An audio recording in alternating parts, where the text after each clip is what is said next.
ও শালারা মিস্ত্রি দাও, হ্যাঁ হেল্পারে না আসি খাতে বসো, হ্যাঁ হেল্পারে খাওয়া লাগে না?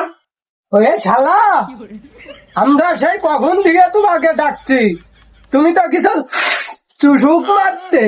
তোমার পিছনে কি হেল্পার লাগাতে হবে নাকি? হ্যাঁ, খাওয়ার সময় হয়ে গেছে, চলে আসবে। তুমি মারতে গেলে কি হবি নাকি? আসো বসো, খাবার খাই নাও।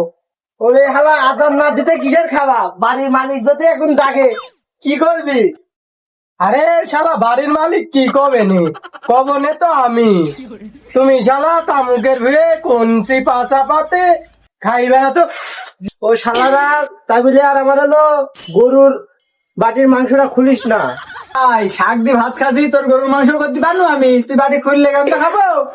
এই শালা, তোর গরুর গোশ খাবো কেন? এটা দেখছিস না, লাল শাক আর কচুর শাক দিয়ে একসাথে মিশাইলে খোয়া পাথর যেভাবে মিশাই সামনে খাচ্ছি,